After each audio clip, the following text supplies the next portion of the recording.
Hello guys, welcome to my YouTube channel. This is Kuya Potpot Vlog, no, at meron tayong isang reaction video po mula po sa upload ng ni Sir Olives TV, kung saan nakapanayam niya si Kalingap Edu, no, na nagkaroon na naman ng isang ambush interview kay Kalingap Edu, guys. So at syempre, bago tayo magsimula ay mag-shoutout po muna tayo. May galab shoutout po sa ama ng Kalingap na si Kuya Bal Santos Matubang, Ate Edna Vlogs, Kalingap Rab, 10 ng kanyang mga kasamahan. At syempre, mega love shoutout po sa lahat po na sumusuporta sa buong team Kalingap. Ganon din po sa lahat po na sumusuporta kay Kalingap Edu at kay Sir Olives. Shoutout po, no, sa Kalingap Edu Global Supporters, Global Supporters, no, EDC Solid Supporters, ang Kalingap Edu United Fans, ang EDC United Fans, ang Edo and BNC Lovable Supporters. Mega love shoutout sa inyo. Ganun din po kina Tita Melba of Germany, Ma'am Elena F. Rubio, Ma'am Julie, Sir Chris UK, at sa lahat po ng individual na sumusuporta sa Tambalang EDC. Isang mapagpalang umaga, tanghali o gabi mga kalingap, saan man kayong sulok ng mundo naroon, naway lagi po kayong gabayan ng ating poong may kapal. So guys, simulan na natin ang ating reaction video. Last question na ito, bro. Kung sakasakali na ikaw ay magmamahal, ano ba yung katangian na hinahanap mo sa isang babae? Siyempre, una siguro, may takot sa Diyos. Ayan, number one. Pangalawa, siyempre maasikaso. Yun ang pinakagusto din natin, di ba? Maasikaso sa sumusuporta siyempre sa gusto mo.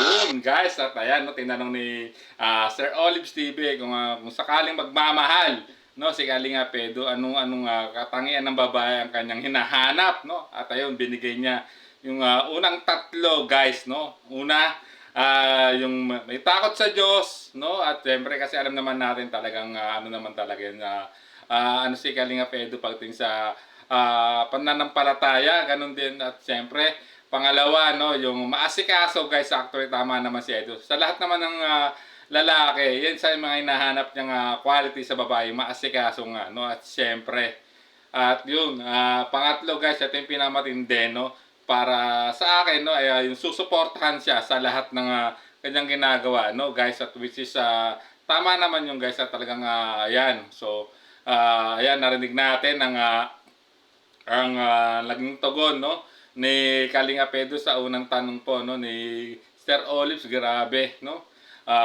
yung may takot sa Diyos, no, maasikaso, at ano, very supportive, which is yun ang kailangan, number one talaga. May intindihan ko anong ginagawa niya as a charity vlogger, ika nga, guys. And siyempre, ang pagiging charity vlogger ay kumukonsupo talaga yan ng oras, guys. So kailangan maintindihan ng magiging partner in life ni Edu, no, kung sakasakali, kung sino man yun, no, kasi ganun yung nature ng kanyang trabaho, guys. So sundan pa natin, guys. Tinutulungan ka. Mahalaga yun dito sa kung gusto ka lang, mahirap. Kasi paano pala pag mahirap na, suluhin mo lang ng problema. Maganda yung taong nakatulong sa iyo sa hirap at ginawa. Pangatlo, siyempre, dapat may pangarap din siya.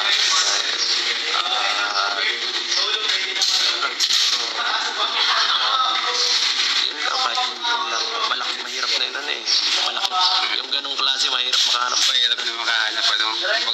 Ayun, guys, dinagdag niya pa rito. Ayun, may pangarap din, guys, at which is tama naman din siyempre. Para at yung magiging katubang niya, ano sana talagang suportado nila ang isa't isa, guys. So which is yun yung mga qualities na gusto ni Kalingap Edu, no, sa taong mamahalin niya at makakasama niya sa habang buhay, guys. So sundan pa natin. Maswerte na rin pag nakahanap tayong ganung babae. Yung gusto ka. Tapos Gusto ka siyempre. mahal na mahal ka. Oo, kasi mahirap yung gusto ka. Yung gusto ka, ikaw lang. Oo nga. Parang may hugot dito si Kalingap Edu, ano. May tama, which is tama naman dapat, no.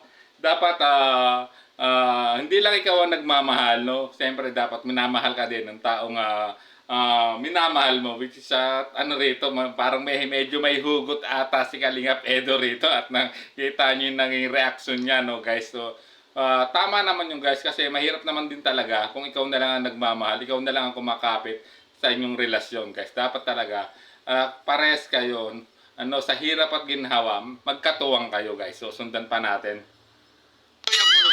Totoo yun. Kasi ang hirap yung, siyempre yung effort mo, todo effort ka dun sa ginagawa mo.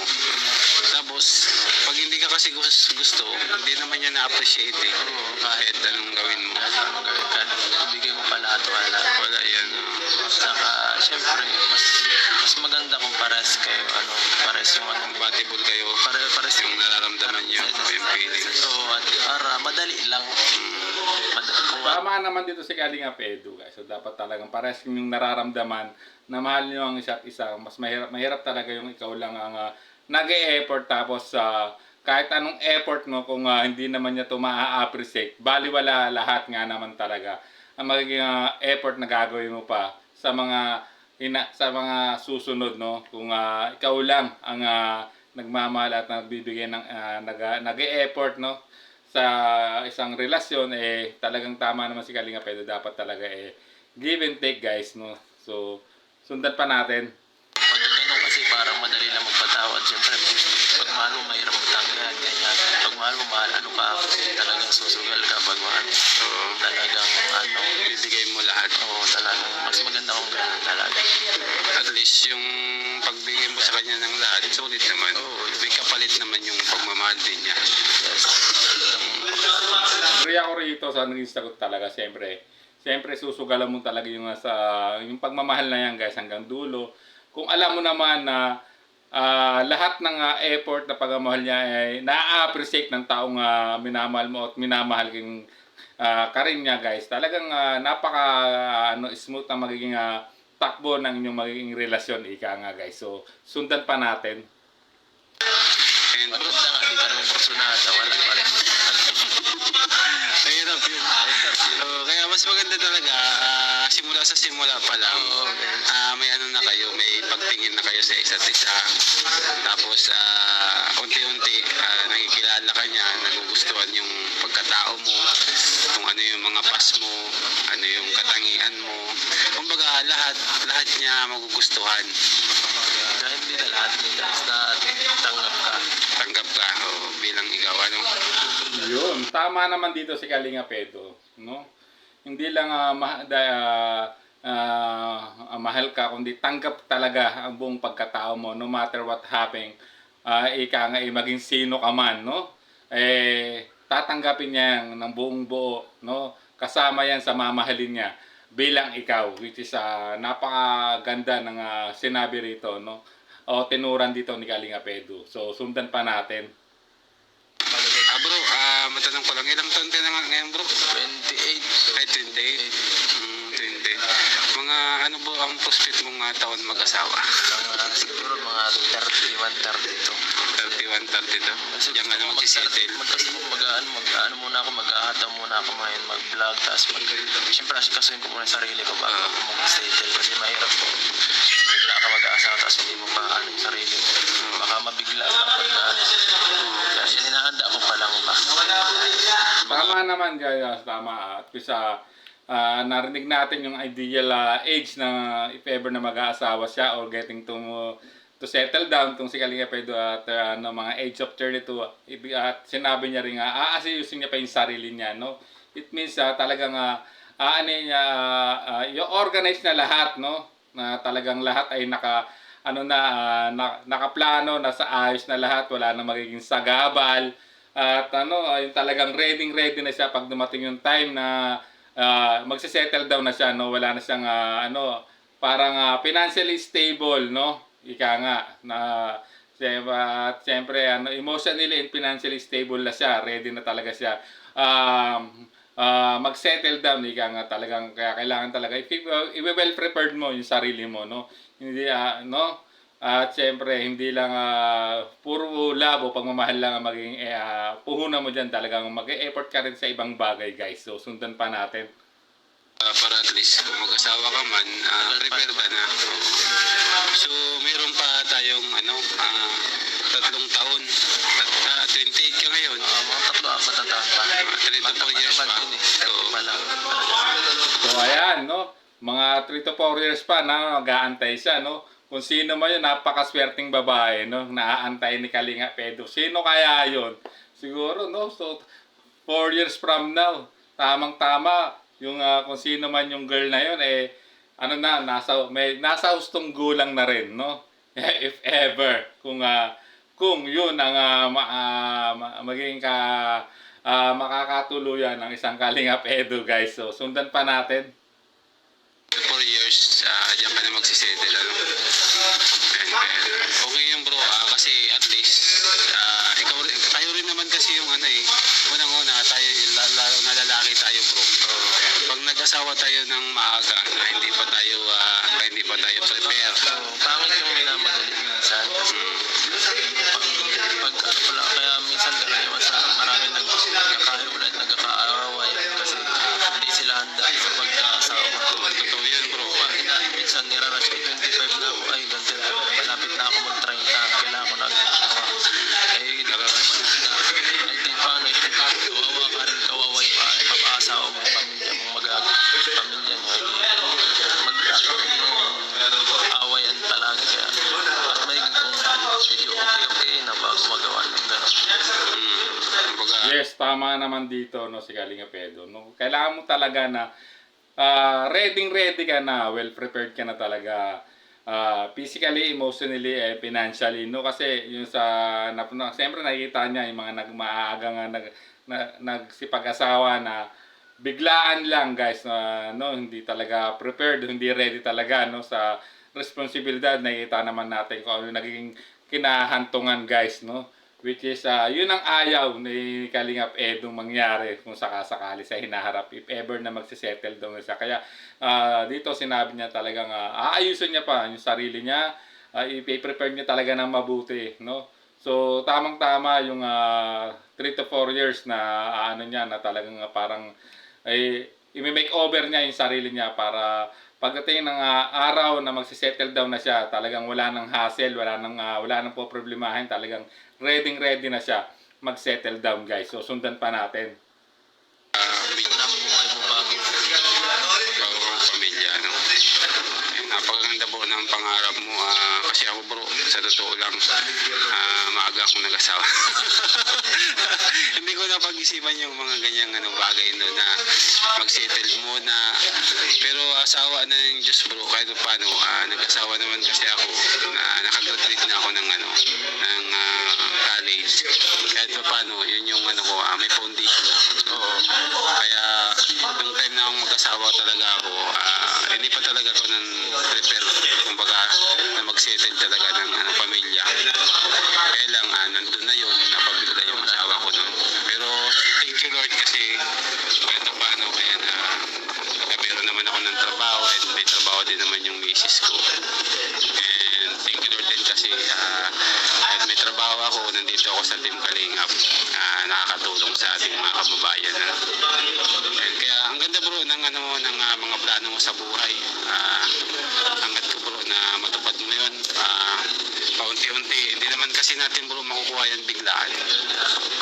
Yes, tama naman dito si Sir Olive, no? At ginawa niya pang example yung sarili niya na maaga siyang nakapag-asawa. Ngunit kahit na napaaga siya at nakatapos siya ng kolehiyo, yun yung ginawa niyang pundasyon, no, para maging matatag siya, no, sa buhay pagpapamilya, ika nga. At hinahanga niya si Kalinga Pedro, talagang gusto niya mag-settle down muna sa lahat ng bagay bago talaga niya isipin na yung pagpapasa o getting married or mag-settle down nga. Tama naman talaga kasi, guys, kung wala ka naman po pag ano mo na lahat ang mga bagay-bagay na yan, talagang wala ka na po problemahin, no? Talagang ready ka na, ika nga. At kasi dito napapansin ko, talagang nire-ready niyan ni Edu yung future nila, no, nung magiging partner in life niya, no. Ayaw niya kasi na hindi na magkakaroon ng iberya if ever na magse-settle down siya, which is ayaw niya na talagang pinaplano niya lahat, ika nga, guys. So dito napapahanga si Sir Olives TV, no, sa mga desisyon at plano ni Kalingap Edu if ever na magse-settle down na siya, at no. So ayan, nalaman natin ang kanyang gusto o katangian sa babae, no? Kung magmamahal siya ulit, ayan, no? Narinig nyo na guys, no? Number 1, yung maka-Diyos, no? May takot sa Diyos, no? Talaga. Pangalawa, yung maasikaso, at syempre yung pangatlo, yung susuportahan siya sa lahat ng bagay o sa lahat ng kanyang ginagawa, no? Talaga naman, no?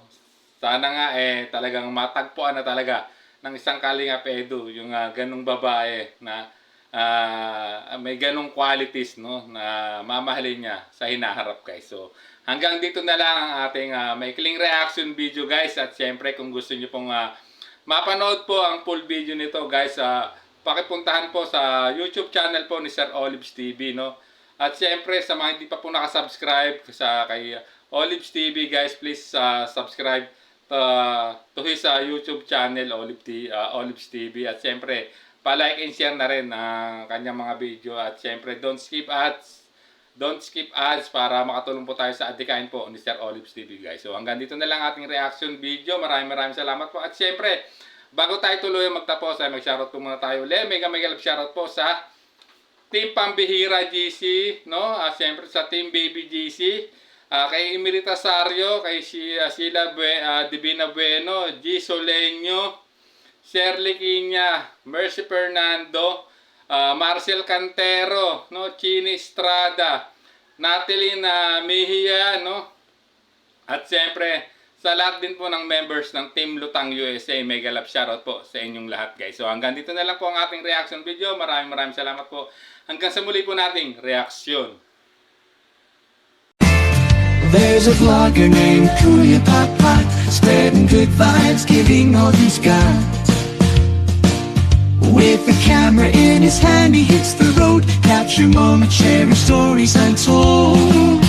Kuya Pot, he's the one we adore, bring smiles, he's got so much more. In this crazy world, he is a ray of light.